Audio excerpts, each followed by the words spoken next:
जय हिंद। स्वागत है आप सभी का जेपीयू गोल्डन स्टडी के यूट्यूब चैनल में। जो भी स्टूडेंट्स 2023 में बिहार बोर्ड में क्लास 10th का एग्जाम देंगे उनके लिए बहुत ही इम्पोर्टेंट वीडियो है, क्योंकि डाउट दूर करते हुए क्वेश्चन का आंसर मिलने वाला है। आज हम लोग साइंस में 59 नंबर से देखेंगे साइंस का ऑब्जेक्टिव, जो कि वेरी इम्पोर्टेंट है। तो चलिए शुरू करते हैं 59 नंबर से। बाकी बात बाद में करेंगे। चैनल को सब्सक्राइब कर दीजिएगा, वीडियो को शेयर जरूर कीजिएगा, हम आपसे उम्मीद करते हैं। 59वां प्रश्न ध्यान से देखिए स्क्रीन के सामने, स्क्रीन पर, कि जीवों की उत्पत्ति के पहले पृथ्वी पर निम्नलिखित में क्या नहीं था। ये क्वेश्चन है आज का पहला। तो ऑप्शन है CO2, NO2, O2, इनमें से सभी। तो इसका सही आंसर होगा O2, यानी ऑक्सीजन नहीं था। ठीक है, ऑक्सीजन नहीं था तो क्या था? तो चलिए कॉन्सेप्ट्स देख लेते हैं। ध्यान दीजिए, ध्यान से देख लीजिए, वीडियो को समझ लेना है। तो आंसर गया 59 का C, O2 नहीं था, but H2 hydrogen, CO2 carbon dioxide, NO2 nitrous oxide, CH4 methane, यानी इसे मार्स गैस भी कहते हैं, NH3 अमोनिया आदि थे। तो उस टाइम में पृथ्वी पर O2 ऑक्सीजन नहीं था, लेकिन H2, CO2, NO2, CH4, NH3 आदि थे। ठीक है, क्योंकि उस समय का मौसम जो था अपचायक था, ऑक्सीजन नहीं था यानी अपचायक था। ओके, समझ में आ रहा है। नेक्स्ट क्वेश्चन देखते हैं 60 नंबर का।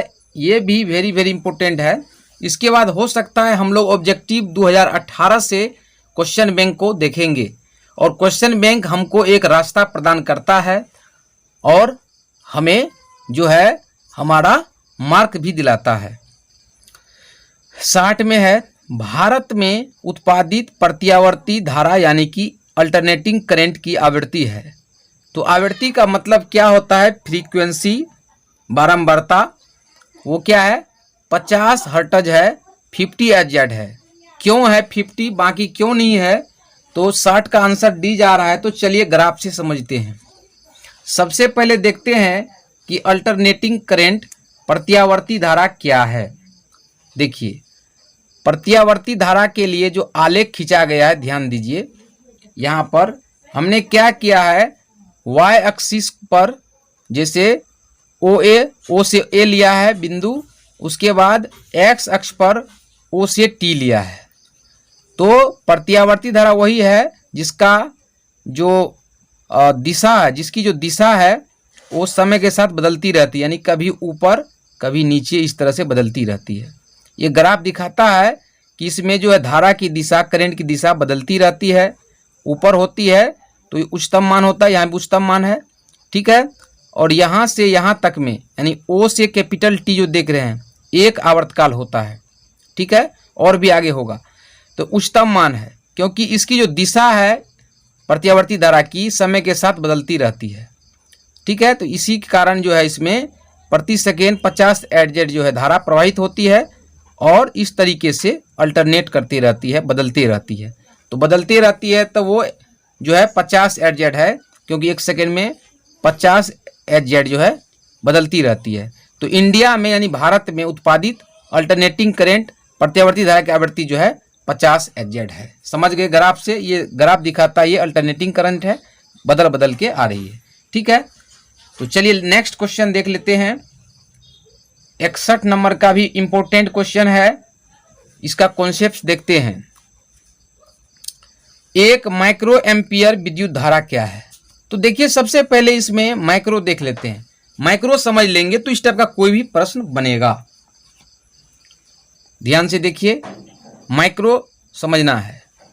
तो माइक्रो का मतलब होता है 10 की घात -6, 10 टू दी पावर -6 जो होता है, ये -6 10 पर दिखाता है माइक्रो। ठीक है, अब यहाँ पे मीटर होगा तो M लग जाएगा, बट यहाँ पे एम्पियर है तो A लग जाएगा। ओके, ये जो म्यू संकेत देख रहे हैं यहाँ पे, U को ऐसे बढ़ा दिए हैं, तो ये है माइक्रो, माइक्रो का संकेत है। A मतलब एम्पियर। तो 1 माइक्रो एम्पियर जो होता है, इधर एम्पियर लग जाएगा, वही ऊपर वाले 10 पावर माइनस 6, 10 के पावर माइनस 6। ये जो है ये एम्पियर को दिखाता है, मीटर होगा तो एम हो जाएगा। तो देखेंगे कि ये ऑप्शन कहाँ है, 10 का पावर माइनस 6 एम्पियर, ये देखते हैं। तो ये 61 का बी में है। हो सकता है क्वेश्चन बैंक में कहीं अगर ऑप्शन गलत हो तो कॉन्सेप्ट देखिएगा तो क्लियर रहेगा, तभी आपका अच्छा मार्क आ सकता है। इसीलिए इस वीडियो को देखना है कि आपका संदेह डॉट दूर रहेगा। तो 61 का बी गया, ठीक है। नेक्स्ट है 62 नरोरा नाभिकीय विद्युत संयंत्र किस राज्य में स्थित है? नरोरा, तो इसका आंसर उत्तर प्रदेश होगा, यूपी, ठीक है। क्यों होगा चलिए देख लेते हैं। यूपी में है नरोरा नाभिकीय विद्युत संयंत्र, आप सर्च कर सकते हैं, देख सकते हैं। तो ये नरोरा जो है बुलंदशहर में है, यूपी में। तो यहाँ पे 62 का आंसर डी गया। उत्तर प्रदेश की राजधानी क्या है? लखनऊ है, ठीक है। और नरोरा भी कहाँ है? यूपी में है। समझ में आ गया? चलिए नेक्स्ट क्वेश्चन देखेंगे 63 नंबर। स्पेक्ट्रम यानी वर्णपट हिंदी में होता है, प्राप्त करने हेतु किसका यूज होता है, उपयोग होता है? तो प्रिज्म का होता है। प्रिज्म देख लेते हैं, कांच का या प्लास्टिक का बना होता है, जिस पे हम आर पार देख सकते हैं। देख लेते हैं, देखिए ध्यान से। यहां है स्पेक्ट्रम, हिंदी में वर्णपट होता है, प्राप्त करने के लिए प्रिज्म का यूज होता है। प्रिज्म क्या होता है? वो समांग पारदर्शी माध्यम, जैसे कांच, प्लास्टिक भी हो सकता है, से होता है। समांग पारदर्शी माध्यम से होता है, ठीक है। प्रिज्म का मतलब प्रकाश को उसके घटकों में बांटने हेतु प्रिज्म का यूज किया जाता है। अगर एक प्रिज्म पर जो कांच का बना है, अगर एक श्वेत प्रकाश जैसे अभी लाइट देख रहे हैं या सूर्य प्रकाश को पास कराया जाता है तो आगे वो 7 रंगों में बंट जाता है, ठीक है, जिसको विब्ज्योर कहते हैं। तो समांग पारदर्शी माध्यम होता है कौन? प्रिज्म, कांच का समांग पारदर्शी माध्यम से होता है। प्रकाश को उसके जो लाइट है, जो रोशनी है, उसके घटकों में बांटने हेतु प्रिज्म का यूज किया जाता है। तो इसका आंसर प्रिज्म हुआ। प्रिज्म का चित्र कुछ इस तरीके का होता है, ठीक है, इस तरीके का। समझ गए? देखने में त्रिभुजाकार लगता है लेकिन इसमें आयताकार भाग भी होता है। समझ गए? चलिए नेक्स्ट क्वेश्चन देखते हैं। Next question very very important है, 64 नंबर का। यहां पर देखिए कि उत्तल लेंस द्वारा आवर्धित काल्पनिक प्रतिबिंब तब बनता है जब वस्तु रहती है। तो आवर्धित मतलब बड़ा, क्या होता है? बड़ा। तो अगर वस्तु जो है लेंस के नज़दीक होता है, जितना नज़दीक होगा प्रतिबिंब उतना दूर बनेगा। इस कंसेप्ट को याद रखना है। तो चलिए देख लेते हैं। यहां पर जो है डायग्राम देखिए, ध्यान दीजिए, भारी लगता है लेकिन ध्यान दीजिएगा तो समझिएगा। ये जो है यहाँ से इस तरह से ये आपका उत्तल लेंस है, बीच में प्रकाश केंद्र O है, और यहाँ से जो लेंस के बीचों बीच ये रेखा है, ये अक्ष है, ये प्रधान अक्ष है, ठीक है। अब इस लेंस के प्रधान अक्ष पर जो वस्तु है, प्रकाश केंद्र और फोकस के बीच, ठीक है, ये भी कोई वस्तु है। तो यहाँ से जब एक प्रकाश डाला जाता है तो लेंस के केंद्र से, प्रकाश केंद्र से होकर पास करती है। अब यहाँ से एक रोशनी और दिया जाता है लेंस पर, तो ये ऐसे रिफ्लेक्ट होकर के F2 से पास करती है। जब ए पॉइंट से जब इसको हम पीछे करके मिलाते हैं तो ऐसा प्रतीत होता है ये पीछे से आ रही होगी। उसी प्रकार दूसरी लाइट जो ऐसे गई है, यहाँ पर एरो देख रहे हैं, लेंस से गुजरने के बाद F2 से, अब यहाँ से इस प्रकाश को भी पीछे अगर डैश करके काल्पनिक रूप से मिलाते हैं तो ये प्रतीत होता है कि पीछे से आ रही होगी।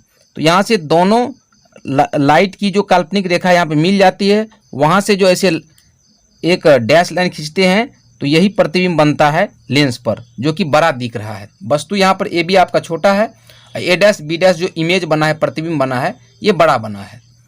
जहाँ पर आप ध्यान से देखिए, समझ में आ जाएगा, प्रैक्टिस कीजिएगा, आप पढ़े होंगे। जहाँ ए बी क्या है? वस्तु है। ए बी जो आपने देखा यहाँ पे O और F1 के बीच, लेंस के नज़दीक में, और ए डैश बी डैश क्या है? इमेज है, उसका प्रतिबिंब है।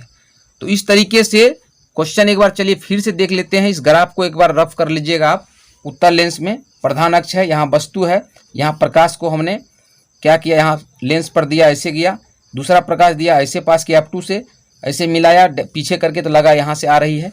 तो चलिए क्वेश्चन फिर से देख लेते हैं। उत्तर लेंस द्वारा आवर्धित यानी बड़ा काल्पनिक प्रतिबिंब तब बनता है जब वस्तु होती है फोकस और लेंस के बीच। वो जो केंद्र O देख रहे थे वो लेंस है और फोकस F1 जो देखा उसी के बीच बनी है, ठीक है, तो उसका इमेज बड़ा दिखाई दिया। तो इससे पहले भी लेंस से संबंधित क्वेश्चन कराए गए हैं, हम प्रयास करेंगे उसका लिंक आपको दे दें, वहाँ से आप जो है शानदार तरीके से तैयारी करें और बोर्ड एग्जाम्स में फर्स्ट डिवीजन लाएं। 65वां प्रश्न हम देखेंगे नेक्स्ट वीडियो में। आवर्त सारणी के फर्स्ट आवर्त में तत्वों की संख्या क्या है, तो इससे आगे का वीडियो हम अगले वीडियो में बताएंगे। इससे अगला क्वेश्चन हम नेक्स्ट वीडियो में बताएंगे।